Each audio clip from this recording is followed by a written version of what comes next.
Chapter 7. Anne's bringing up is begun.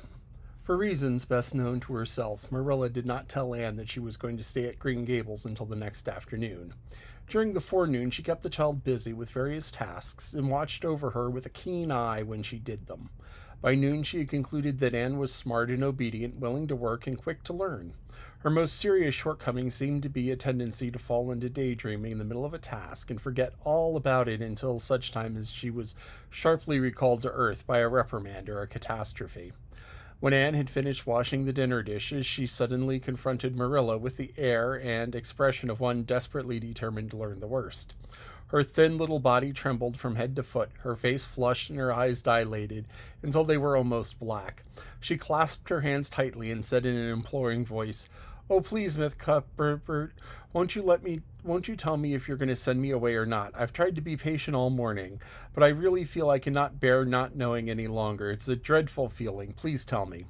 "You haven't scalded the dishcloth in clean hot water as I told you to," said Marilla immovably. "Just go and do it before you ask any more questions, Anne." Anne went and attended to the dishcloth.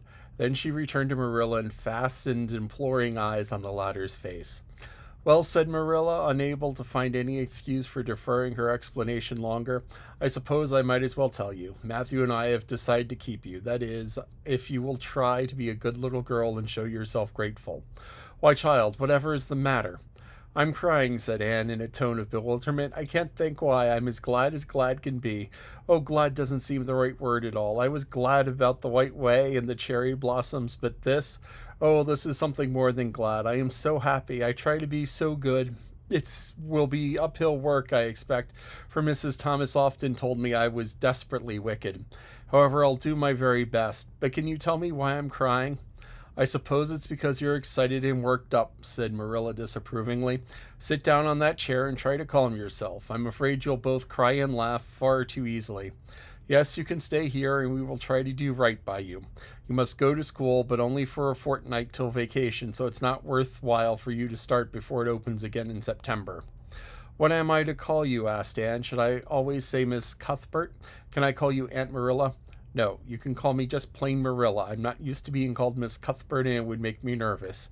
"It sounds awfully disrespectful to just say Marilla," protested Anne. "I guess there'll be nothing disrespectful in it if you're careful to speak respectfully. Everybody, young and old, in Avonlea calls me Marilla except for the minister. He says Miss Cuthbert when he thinks of it." "I'd love to call you Aunt Marilla," said Anne wistfully. "I've never had an aunt or any relation at all, not even a grandmother. It would make me feel as if I really belonged to you. Can't I call you Aunt Marilla?" "No, I'm not your aunt. I don't believe in calling people names that don't belong to them." "Well, we could imagine you were my aunt." "I couldn't," said Marilla grimly. "Do you never imagine things different from where they really are?" asked Anne wide-eyed. "No." "Oh," Anne drew a long breath. "Oh, Miss... Marilla, how much you miss." "I don't believe in imagining things different from what they really are," retorted Marilla. "When the Lord puts us in certain circumstances, he doesn't mean for us to imagine them away. And that reminds me, go into the sitting room, Anne. Be sure your feet are clean and don't let any flies in. And bring me out the illustrated card that's on the mantelpiece. The Lord's Prayer is on it, and you'll devote your spare time this afternoon to learning it off by heart. There's to be no more of such praying as I heard last night."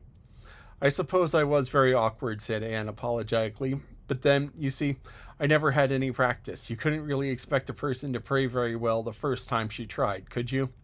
I thought out a splendid prayer after I went to bed, just as I promised you I would. It was nearly as long as the minister's and so poetical. But would you believe it? I couldn't remember one word when I woke up this morning. I'm afraid I'll never be able to think of another one as good. Somehow things are never quite so good when they're thought out a second time. Have you ever noticed that? Here is something for you to notice, Anne. When I tell you to do a thing, I want you to obey me at once and not stand stock still and discourse about it. Just you go and do as I bid you." Anne promptly departed for the sitting room across the hall.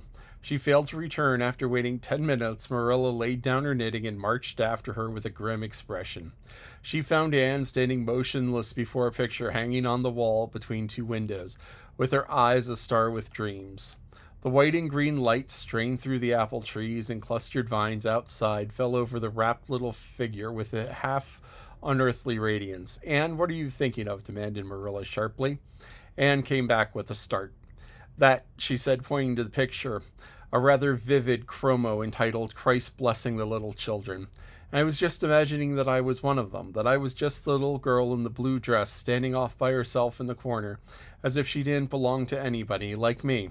She looks lonely and sad, don't you think? I guess she hadn't any father or mother of her own, but she looked like she wanted to be blessed too. So just crept shyly up on the outside of the crowd, hoping nobody would notice her, except him. I'm sure I know just how she felt. Her heart must have beat and her hands must have got cold like mine did when I asked you if I could stay. She was afraid he mightn't notice her, but it's likely he did, don't you think? I've been trying to imagine it all out, her edging a little nearer all the time until she was quite close to him. And then he would look at her and put his hand on her hair, and oh, such a thrill of joy as would ever run over her. But I wish the artist hadn't painted him so sorrowful looking. All his pictures are like that, if you've noticed, but I don't believe he really could have looked so sad or the children would have been afraid of him. Anne, said Marilla, wondering why she had not broken into this speech long before, you shouldn't talk that way. It's irreverent, positively irreverent. Anne's eyes marveled. Why, I felt just as reverent as I could be, but I'm sure I didn't mean to be irreverent. Well, I don't suppose you did, but it doesn't sound right to talk so familiarly about such things. Another thing, Anne, when I sent you out after something, you're to bring it at once and not fall into mooning and imagining before pictures. Remember that. Take that card and come right into the kitchen. Now sit at the corner and learn the prayer off it by heart. Anne set the card up against the jug full of apple blossoms that she had brought in to decorate the dinner table. Marilla eyed that decoration askance, but she said nothing, propped her chin on her hands, and fell to studying intently for several minutes. I like this, she announced at length. It's beautiful. I heard it before. I heard it the superintendent of the asylum Sunday school say it over once. But I didn't like it then. He had such a cracked voice, and he prayed it so mournfully. I really felt sure he thought he was praying in a disagreeable duty. This isn't poetry, but it makes me feel just the same as poetry does. Our Father, who art in heaven, hallowed be thy name. That is just like a line of music. Oh, I'm so glad you thought of making me learn this, Miss Marilla. Well, learn it and hold your tongue, said Marilla shortly. Anne tipped the vase of apple blossoms near enough to bestow a soft kiss on a pink-cupped bud, and then she studied diligently for some moments longer. Marilla, she demanded presently, do you think I shall ever have a bosom friend in Avonlea? A what kind of friend? A bosom friend, an intimate friend, you know, a really kindred spirit to whom I can confide my inmost soul. I've dreamed of meeting her all my life. I never really supposed I would, but so many of the loveliest dreams have come true all at once, and perhaps this one will too. Do you think it's possible? Diana Barry lives over at Orchard Slope, and she's about your age. She's a very nice little girl, and I suppose she'll be a playmate for you when she comes home. She's visiting her aunt over in Carmody just now. You'll have to be careful how you behave yourself, though. Mrs. Barry is a very particular woman. She won't let Diana play with any little girl who isn't nice and good. Anne looked at Marilla through the apple blossoms, her eyes aglow with interest.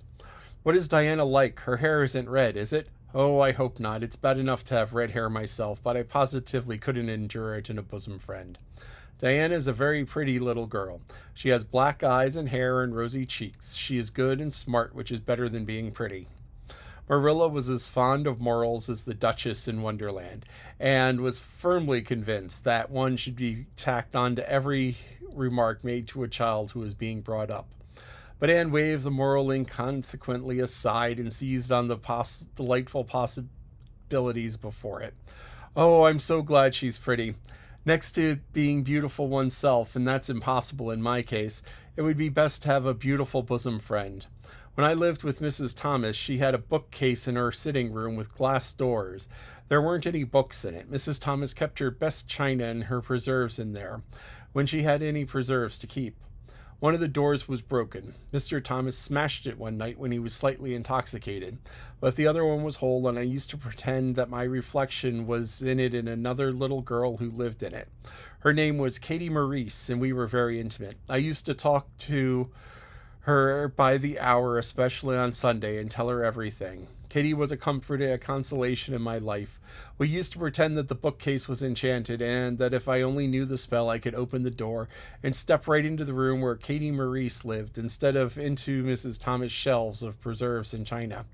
And then Katie Maurice would have taken me by the hand and led me out into a wonderful place, all flowers and sunshine and fairies, and we'd have lived there happily ever after. When I went to live with Mrs. Hammond and just broke my heart to leave Katie Maurice. She felt it dreadfully too. I know she did, for she was crying when she kissed me goodbye through the bookcase door. There was no bookcase in Mrs. Hammond's, but just up the river away from the house there was a long green little valley, and the loveliest echo lived there. It echoed back every word you would say, even if you didn't talk a bit loud. So I imagined that it was a little girl called Violetta, and that she and I were great friends, and I loved her almost as well as I loved Katie Maurice. Not quite, but almost, you know. The night before I went to the asylum, I said goodbye to Violetta, and oh, her goodbye came back to me in such sad, sad tones. I had become so attached to her that I hadn't the heart to imagine a bosom friend at the asylum, even if there had been any scope for imagination there. I think it's just as well that there wasn't, said Marilla dryly. I don't approve of such goings-on. You seem to half believe your own imaginations. It will be well for you to have a real live friend to put such nonsense out of your head. But don't let Mrs. Barry hear you talking about Katie Maurice's or Violetta's, or she'll think you tell stories.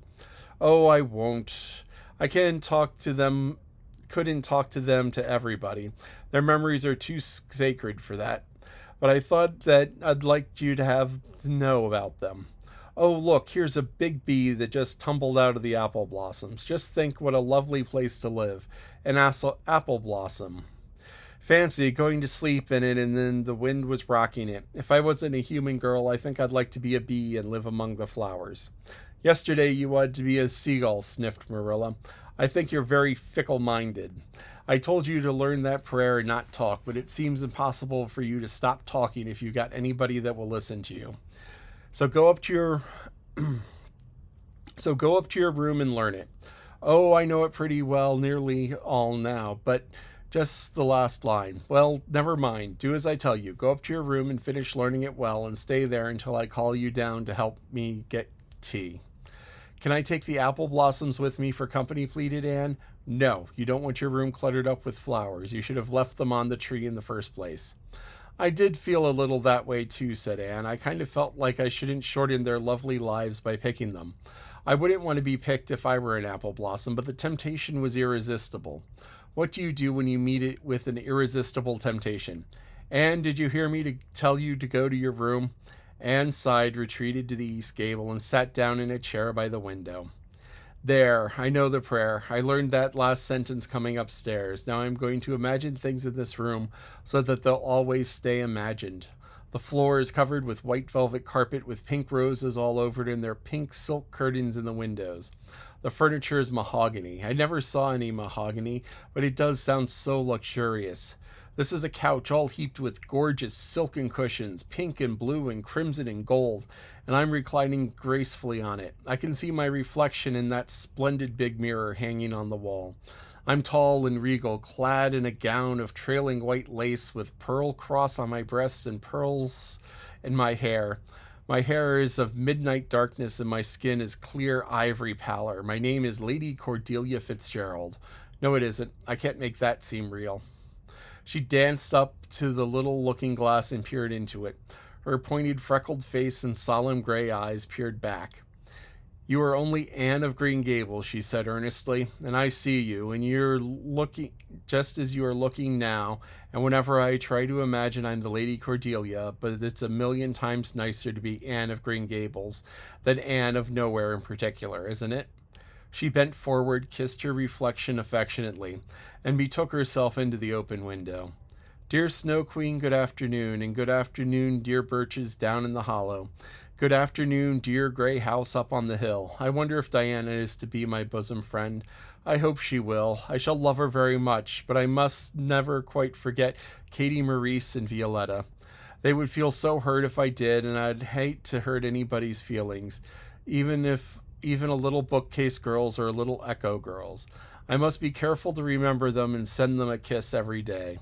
Anne blew a couple of airy kisses from her fingertips past the cherry blossoms, and then with her chin in her hands drifted luxuriously out onto a sea of daydreams.